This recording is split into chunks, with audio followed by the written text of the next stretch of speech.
Hello! What is Canon? Outside of a camera brand and a naval artillery piece that's lost in N, Canon is a piece of work, usually literature, but also sometimes religious, or just a general body of knowledge that is deemed by some kind of authority as the truth or the origin point. So anything else tied to this that's not coming from this authority isn't real, or isn't actually a part of the larger body of work. When this applies to fiction or IPs held by companies, this can get really messy. Namely because you have things of like, oh, a company buying out another, or different writers coming on board, or something that's been carrying on for decades, having just different interpretations of what this power meant, what its capabilities were, what this character arc was heading down, or could be. Not to mention the works themselves bouncing off of each other. Specific narrative tropes from one particular form of literature or IP that just kind of get carried forward, because, oh, someone who is just an audience member or a fan watched, read, or whatever, and then also soon came to produce it. A future version of it decades down the line. Instead of creating something entirely new, it's influenced by its own work. So canon can get a bit messy, but usually it's carried on in some agreed upon authority, whether that be through capital or just some kind of perceived ownership of the original author. It's what's true about a body of work. This gets a bit more messy when you look into fanon or headcanon, things that the individual fans are actually bumping into and interpreting. Because sure, whatever that main authority says on that body of work is fine, but death in the author and all, the audience reading it is interpreting it a specific way, or watching it or experiencing it in some manner. Fanon is when a group of fans roughly agree on something. So it's not stated directly in any of the specific works, but it's popular interpretation or add-on or theory that seems to be spread around. Not necessarily just always a theory or something believed to be coming from the work itself or believed to exist within the work, but something that's just popularly accepted. Particularly this is found through memes and flanderization of specific aspects of a setting. Red goes faster with orcs from 40k and just thinking things into existence, which isn't how it works. Then you get into the debate side of Fanon, where you have people consistently pointing back to source material or debatable source material, other bits of Fanon works that get confused for just the actual canon, and then people arguing whether it even matters that you've listened to the canon or not, because there's part of the whole thing of like specific fan circles, they're not just one big homogenous blob. You can look at it that way, you're gonna get upset that way. There's just little bits of details that different people who have interacted with the core canon roughly agree upon, particular interpretations of the work or editions. Now, headcanon. This one comes down to the individual.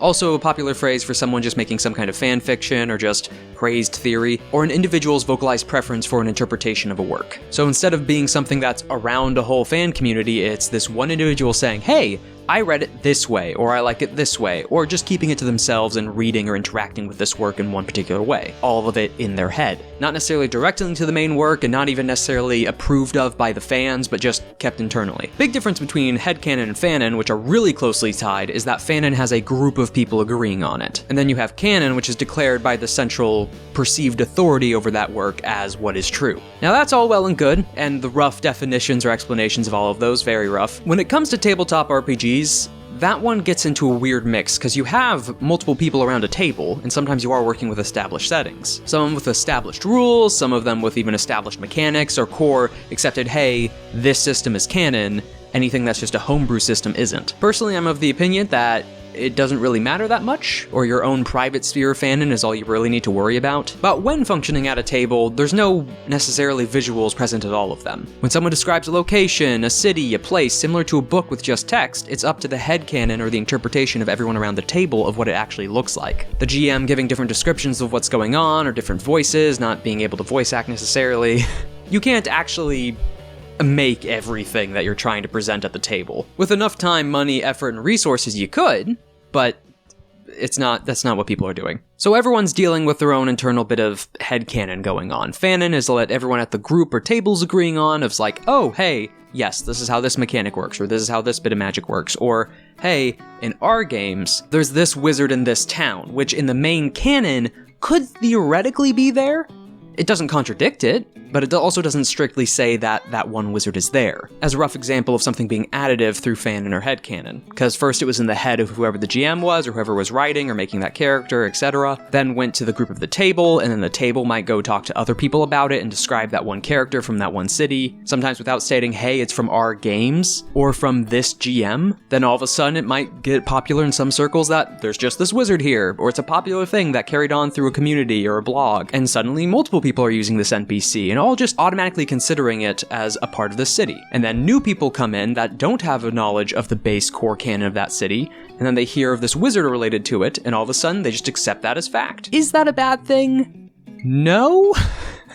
Will someone who's tied themselves directly to the canon or another specific rival Fanon be upset with it? Yes. I, for one, am really for just filling in a bunch of parts of a setting, conjecture of like, hey, this could exist here, here's the rules of the setting, you can now work with it. And I realized from some of my past videos that, yeah, that's what I do. On top of discussing it and also using memes to relate to some of it and exaggerations for entertainment's sake, there's some things that some people might disagree with as tied to the canon. And some things I did just get wrong. Others are popular Fanon or just my own headcanon. The most recent one, when it came to the House of Glass, it doesn't specifically state anything about a navy, but within my own games and within the video itself and its notes, I had just built off the fact that it had this massive space station and then also had the Glass Brigade. It had enough different elements of the few resources we have on it, mentioning ships and navy, that I just ran with it.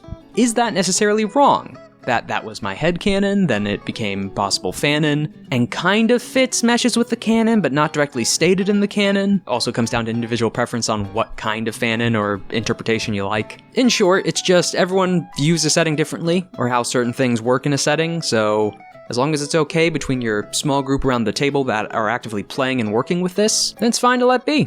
They're having fun with it, it's something that could fit within the setting, and even if it doesn't, what's the harm? Because all that material's in your hands now, it's the fans interacting with it, or especially that small circle of fans around a table playing it. That central authority's not going to come in and say, no, your homebrew campaign doesn't work in this setting, or this character can't exist. So in short, have fun. A lot of the bickering and fighting in forums and stuff over just, oh, this is true, or this is the canon, or this was written in some book 40 years ago. It's all just a lot of filling time, fun bickering.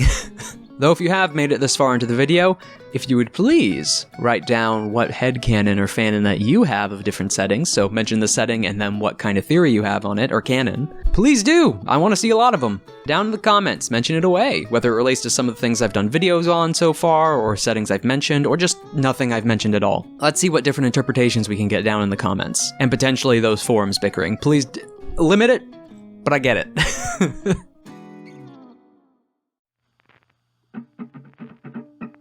Thank you for watching the video, and I hope you had a nice time with it. Just a light chat leading up to a good old Warhammer video, and man, that's got a lot of contradicting and messy canon. Did you know that all of the Black Library doesn't count as canon? It's only what comes out in the current edition of the wargame. It's only by fans assumed to be canon until the wargames disprove it or prove it. That's a real mind. That's a real mind screw. Because Games Workshop is the core IP holder, anything that they say and publish underneath their own name goes. So those wargames, those books, and so stuff that contradicts the previous canon is still technically the new truth. But within some of the circles I've run, especially when it comes to Warhammer Fantasy in the old world, we still kind of follow some of the stuff from the past. That's the origin of where a lot of this came from, and especially in the most recent video that's about to come out. But thank you again for watching, a thank you to my patrons, and have a nice day.